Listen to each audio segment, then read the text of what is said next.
Okay, here I am at Florida's Capitol building where I expected to see a bunch of protesters outside. Like when we have Tea Party things, we stay out here on the green. But anyway, I'll see if I can find the people that have been living here. Okay, I'm in back of the old Capitol building. Here's the new Capitol building, which is directly behind it. It has a giant plaza, and once again, I see nobody, but we will continue in. No. Yes. So I see you have on a Dream Defender shirt. Are you a part of that organization? Yes, actually I am. The Dream Defenders is an organization, a human rights organization that promotes social change.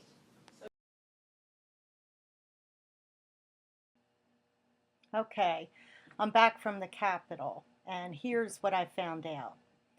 Okay, apparently, the last clip that I had was I was sitting in Governor Scott's office.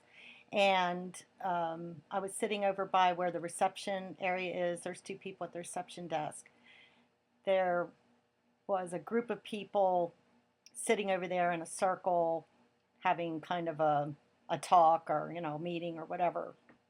They were the protesters. And the office has, I don't know, maybe, probably less than 20 seats in it. Anyway, I got up and asked them if I could talk to them, and they said okay. And I asked if I could film them, and they said, "Who are you?" And I said, "I'm nobody, and I just live around here." And they did not want to be filmed, so I didn't film them. But it was interesting. Anyway, the girl that was leading the discussion was a young girl. She did say she was a FAMU student. FAMU is Florida A&M, which is right next to the Capitol. And Michelle Obama has done a lot of organizing there during both elections, so I wasn't surprised by that. Anyway, she, started talking about, what they were doing, and I explained to her that she said, "What do you want to know?" And I said, "Well, I'm trying to figure out exactly what it is you're trying to do." She said, have you heard that we have caused any trouble?" I said, "No, no. As a matter of fact, when I came in, the security guards, I asked them, how do you go about getting permission to sleep in the Capitol? And they said it's a public building and anybody's allowed to be here. And I said, overnight? And they said, yeah.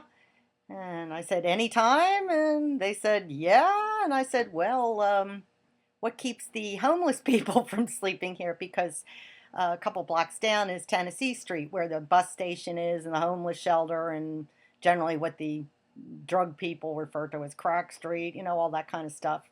Every city has one. And I asked the security guards, I said, well, what keeps homeless people or people who don't have anywhere to stay or whatever from staying here? And they said, well, I guess nothing. I guess, they don't know about it yet, that they can do that. And I said, I see. So anyway, I told the little group that was in Governor Scott's office, I said that concerns me because I heard on the news this weekend that different groups out of state, like MoveOn.org and some of those other progressive activist type groups, were bussing people down here. And, I remember that when they had all the protesting in Wisconsin, they had a lot of damage done to the state capitol building, and just the general area was kind of a mess. And this lady, she jumped up and she said, "Listen to me, you need to listen." And I said, "Okay, I'm listening." And she said, "Well, I'm 70 years old, and I remember back in the 40s when I wasn't even allowed to come into the Capitol building, and you and I said, I understand that." And she said, "No, you need to listen." And that kind of made me think, listen, what do you think, I'm some redneck racist or something? I mean, and I said, "Look, lady," and I did say it like that. I did say, "Look, lady." I said, "I'm from Philadelphia. I've lived down here 13 years. And, I don't mind that you're here or anybody else, but when people are coming from all around the country on buses, that concerns me. And anyway, then she sat down, and the girl said, well, she started telling me, she started this spiel, and apparently she's studied, you know, some kind of progressive organizing, whatever. And it was just a lot of buzzwords. It didn't really mean anything. And I said, but what is it? Is it the stand your ground law that you're trying to get? Because I had heard that they had asked the governor to call the legislature together and vote on that. And he had politely said, no. He listened to them, but he said no. And she goes, oh, no, it has nothing to do with stand your ground. So I guess they figured they're on plan B. I don't know. The media is still saying it's about stand your ground.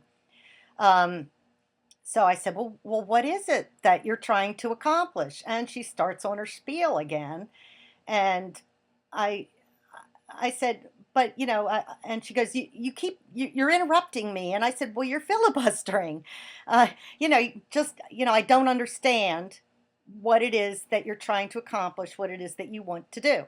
And then she switched to, well, thousands of black and brown children are shot and killed every week. And I said, I know that, but they're mostly shot by other blacks.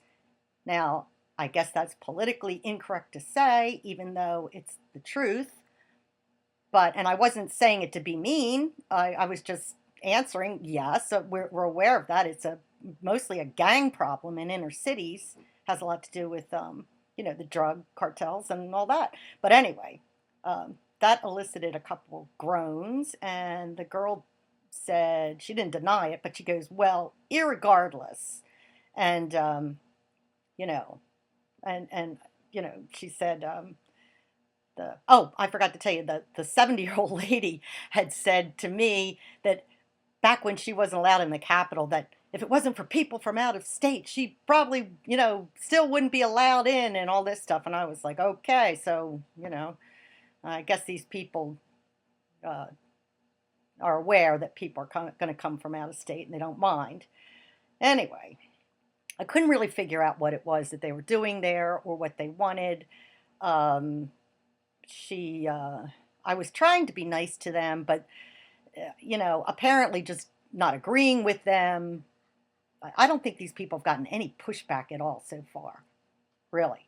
And if any of them are watching this, you better make some shorter sound bites or something, because, I told the girl, I said, everybody's not going to sit here for a couple hours and listen, to you do your script of what's going on. I'm just trying to find out what it is that you want to accomplish. And at that point, she said, well, I think you're being very rude. And I wasn't trying to be rude, but I was, anyway. And then one of them said, I think you should leave. And I said, hey, I've got as much right to be here as you do.